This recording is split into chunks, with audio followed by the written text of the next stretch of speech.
analogy of rats sinking, swimming away from sinking ships comes to mind. Well, to some it might, Vincent. I've spent half my life in Fine Gael.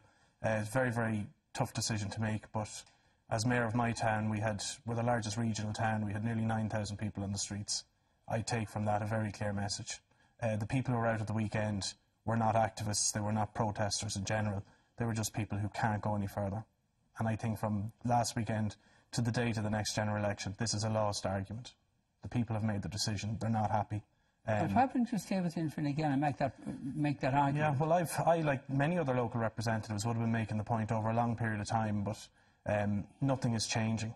And I think that there is a total lack of understanding from government as to the extent of this issue. I heard the announcements today, the apology from the Chief Executive. I've heard the comments from the Minister that more would be done, allowances would be announced. This has been a farce from the very start. I couldn't understand what he was apologising for. Did you understand what... No, I don't. I think there's been utter lack of communication, and I think the government talk about allowances now, all they're doing is scaring the general taxpayer into feeling, well, who is going to be given an allowance, who's going to have to pay more. The thing has been a farce from start to finish, and it's been very tough for me to make the decision, but I stand by my constituents. When did you decide to make this decision? Around the time of the budget. I hoped that the budget would give people some relief, and I watched the budget speech by the Minister for Finance and Expenditure.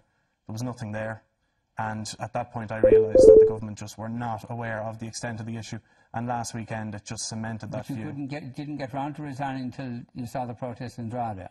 Well, the protests in Drogheda showed me the level of dissatisfaction. So it was the level of dissatisfaction that drove your resignation? Well, the annoyance, Vincent, is the key point, and I've heard the arguments that are put out there, and as a member of the party, I would receive the bulletins to tell you, boil notices in Roscommon, water service is not good, but that argument doesn't stack up. We don't pay water charges in this country because our tax rate is set the way it is.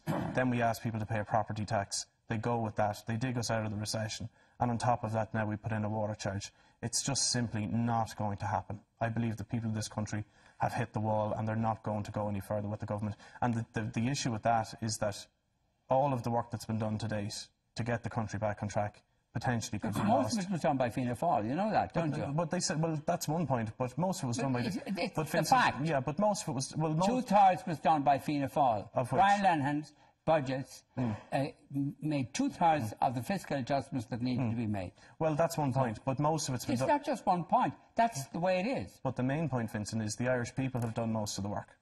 And what do you mean the Irish? I don't understand that. Through taxation, through taking the cuts, they've done the work, Vincent. You mean that they didn't revolt like they're doing now? No, but this is the point. This is the key point. But I don't understand. The Irish people had no choice in this issue. The Irish people don't protest, but they protest at the weekend. Yeah, they've had enough. Yeah. They've had enough, but that's exactly... I take it they've made their protest, and I'm joining them in that protest. There's a terrible condescension in saying, oh, the Irish people are the people who are the real heroes in this. Well, I'm not saying they're the heroes. I'm acknowledging the fact that they're the people who've suffered for the last 5 or 6 years, and now they've made their point. They cannot go any further. And I think the government is missing the point. So much has been pumped into Irish water, so much investment. In my town, €250,000 or 300,000 euros would solve all our water problems, and yet we're talking about taxing every house throughout the community, and the risk into the future privatisation. This thing is riddled with comments about cronyism, bonuses, consultancy fees. Have we learned nothing? And I cannot understand how this got through legislative stage and nobody addressed these issues. A statement recently by Richard Bruton where he said that, it's too late for us to do anything now around bonuses. That's an incredible statement to make. Incredible statement. And to say that the regulator... It's also true. Well, it is true, but how was that allowed to happen? I don't understand. As a public representative, I don't understand how it got through that stage. We were told as well the regulator had a role in setting salaries. Then the regulator issues a statement that they had nothing to do with it. It's incredible. And the Irish people are sick of it. OK, John.